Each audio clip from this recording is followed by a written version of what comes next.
Yo, what's up? Just like 7TGG, and today we're gonna be going over my golisopod garbodor deck profile. I will be using this next league as well. I didn't stream this. I didn't vlog this league because I was a little bit nervous, and I didn't want a crappy camera for this league. But I did play God of War, and they did get second place in the league, so that's pretty cool. So we do use 4 wind pods. I just like the hollow wind pod in here, but you do want to use the wimp out wind pod in here because what it does is during your first turn, this Pokemon has no retreat cost, so you're gonna retreat into your Tapu Koko or Vulpix, and you can Beacon if you're going second or first. Either way, it doesn't matter. If you start with Wind Pod and you get Pokemon out, you can just retreat your Wind Pod into that Pokemon, so your Wind Pod gets knocked out. And next one, I run 3 copies of golisopod GX. Now, what golisopod GX does is first impression. If this Pokemon is on your bench and then becomes your active Pokemon, it does 90 more damage. So with Choice Band, you can do 150. And Armor Press does 100. This Pokemon takes 20 less damage. And Cross and Cut GX does 150 damage.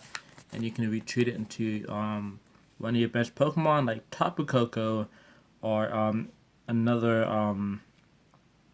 Garbodor or something like that, or something you just don't want to get knocked out, or you're planning to knock them out next turn. So it's pretty cool right there as well. Next up in this deck profile, I do run 2 copies of Tapu Koko. I think 2 copies of Tapu Koko is the way to go.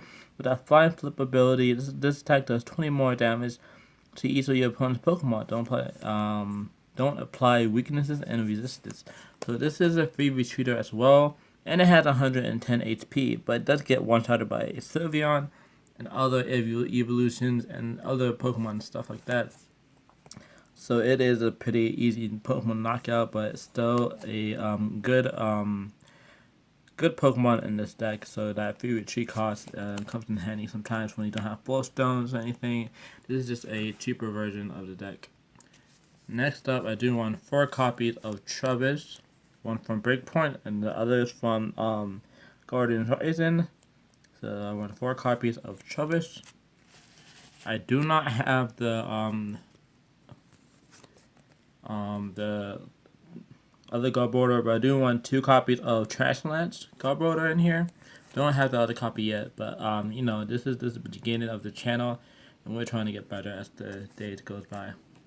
And what this card does is this attack does 20 damage for each item cards in your opponent's discard pile, and you're not really worried about the other attack as well. Do you want 1 copy of Ringu? Now Ringu is a pretty good card. I think you should want one in every deck. Once in your turn, before you attack, you may draw a card until you have 3 cards in your hand. Pretty neat.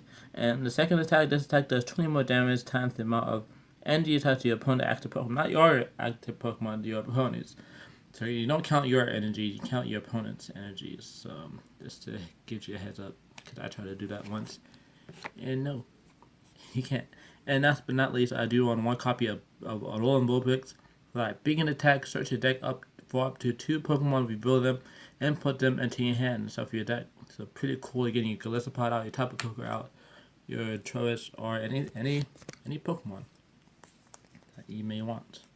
You may need, just like this Ultra Ball. You may use this Ultra Ball to discard 2 cards in your hand and then search your deck for a Pokemon. Any Pokemon. GX, EX, regular, any Pokemon. Just one. No stadiums. Remember that, guys. Discard 2 cards and then get a Pokemon. One Pokemon. Next up, we want 4 copies of Choice Band. Now, what Choice Band does is this attack, the attack of the Pokemon this card is attached to, do 30 more damage to your opponent's active Pokemon before applying weakness and resistance. So this is a pretty good card for any Pokemon that wants to attack an EX or a GX, or yeah, it's pretty good. It's pretty good in general. And I do want a tech card in here. 4 copy of Escape Rope. Each player switches the active Pokemon with one of the adventures of a another golisopod on the bench with an energy, or maybe a choice band, you may want to escape rope. And they may only have one Pokemon that you don't want to be inactive that you just want to knock out. So escape rope is really good for that. And it's an item card, so you're not using the Ace Roller as much as well. So it comes in handy sometimes. And it comes in handy a lot, so that's why I like it in the deck. Next up, I do run 2 copies of Crescent Hammer. Flip a coin if heads. Discard an energy attached from one of your opponent's Pokemon. So it's pretty cool once you hit heads, but if you don't hit heads, it's pretty sad. Next up, I do want 2 copies of Hand Hammer. You pretty much want to get rid of your opponent's DCEs as much as possible. Because cards like Zork GX or cards like Gardevoir can use that DCE to knock you out, but then because you only have one energy attachment for Garbodor or golisopod, so your Gardevoir is not going to knock you out as easy. So you want to get rid of that DCE so they won't knock you out easy. So it'll be a hard time for them to knock you out. So that's why I want 2 copies of Enhanced Hammer, if that made sense. If it don't, I'll get better at this. I do want 1 copy of Switch to switch your active Pokemon, one of your bench Pokemon. It's like a escape rope, but your opponents don't switch anything. You just switch your active with one of your bench. So it's good if you have a golisopod on the bench, and if you want to switch your active Garbodor or another Wimpod or a Vulpix or an Ringu, either one is pretty cool. Do want 1 copy of Field Blower just to get rid of like items and stuff like that, choice bands, stuff like that. Next up, I do run 4 copies of Professor Sycamore. Discard your hand and draw 7 cards. Pretty simple there. Now next up is another heal factor in this deck. I do run 3 copies of Ace Roller. Put one of your Pokemon that have any damage counter into your hand. All of your things attached to your Pokemon. So your Choice Band, your Grass Energy, your Wimpod, your Golisopod, everything into your hand. And you can go into your other Wimpod that's on the bench and put that Golisopod right onto that Wimpod and then attach an energy onto it. So it's pretty cool to it there. I do want 3 copies of Ace Roller. It comes in handy. I like it. We do have a lot of ways to get our Golisopod going and keep on retreating. So we do want 4 copies of Guzma. Switch one of your opponent's bench Pokemon with their active Pokemon. If you do, switch your active Pokemon with one of your bench Pokemon. So if you want to like aim for a Guardy that's already damaged, or aim for a Buzzwole that's already damaged, you can do that. Or anything that's already damaged that you can do. You can do that with Guzma. I do want 1 copy of Hala. Switch your hand, shuffle your hand to your deck. If you have card, shuffle your hand into your deck. If you have used your GS attack, draw 7 cards. Is not a draw 4.